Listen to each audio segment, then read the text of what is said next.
Fáilte roimh isteach a chuirde is mis ón pí ó marachú agus siad é leabhar-mheas. Sra YouTube agus sra in leabhar-mheasanna leabhar. Agus an leabhar atá le leabhar-mheas aniu ná an ceann áir seo Holy Cow sin ceann mór le Máirtín ó Muilleoir. Agus sin cartún le dal flean ó rudéigen flean ó brian ó rian flean ó rian cartúní Gaeilge agus scríneoir anspéisiúil. Rinne sé dahí lecha agus lánadí éagsúile. Ach tá mar asáilíomh aonanna bhfuil an treaseo leanta acu tá a lán leabhar le Máirtín ó Muilleoir léite gom agus sílan bhfuil siad Tharbh greanúir. Go deimhin sin go méidir gur bé an scríneoir is greanúire a bhí going le fada an lá agus chuann sé aníontas go deabharm cén fá ná tugadh an taithnitas sin dó, cén fá nach na héidir sin. Tá krauts, tá Bás bubbles nó cadé san an dó a bhaint le méire éantachtach chóir le carthach le clia Tharbh greanúir ar fad.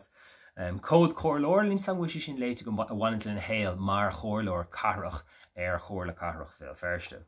Ach an ceann áir seo is alt scigathrise agus íortha agus maga agus sciladóireachta agus scanadóireachta ar phobal agus ar héal na Gaeilge agus ar chuoine eile. Tá rudí fíor spéisiúil an a bhaint le na hréimhse chóir le carthach fé ferste.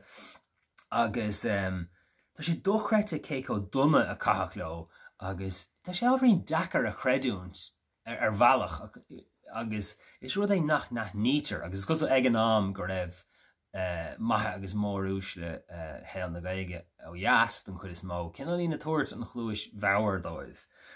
Mar go raibh coscar Gaeilge sa chóir le carthach go bunúsach go raibh cuistí an mnú chun cuacht a bhaint den honnadathe tofa náisiúnacha agus go leor rudí eile dá chinál. Agus tá spaitin a famine an idir hain agus dramana a bhain in Muilleoir de gramana áirithe is go baint acu le Sinn Féin. Tá stofan faoin na hócáidí. Tá anna go tagartí cultúrthe don chultúr ratha ó thaobh ceoil agus a thaobh scan an rud nach fecinn tú chum minic go háir a bhaint leis na nócadaí tagartí na cogus an Iraq. Bhain leis an dáil. Agus se bheith spochadh as daoine a cuma las anam nach a dóibh ar bhealach anna greanúir go deo.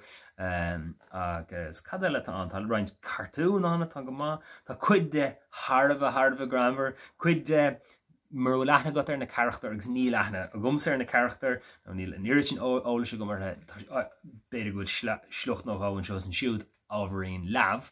Ach tríd is tríd tá sé Tharbh grammar tá is cos go raibh tá beag uaireanta bíonn si beganín deacaríon amach cad é a tharla mar go bhfuil áféis agus tá sé thar fór mar sin mar digfa ag an am cad bhí a tharlú ní higann tú inis an é gur thar an rúte atá crackáilte nó an é gur áféis atá rúte mar sin tá sin ábharíonn deacarí sin íon amach.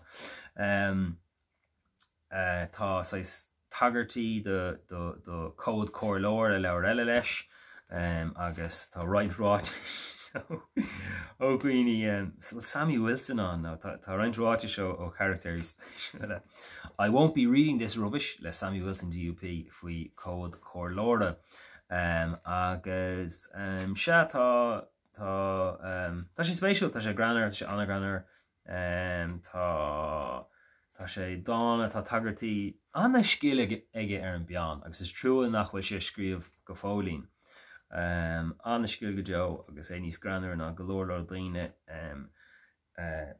cloch sa bhaincle aige do chuoine áirithe bhreafa beidir ach beidir gur sé cóirde le níag sin.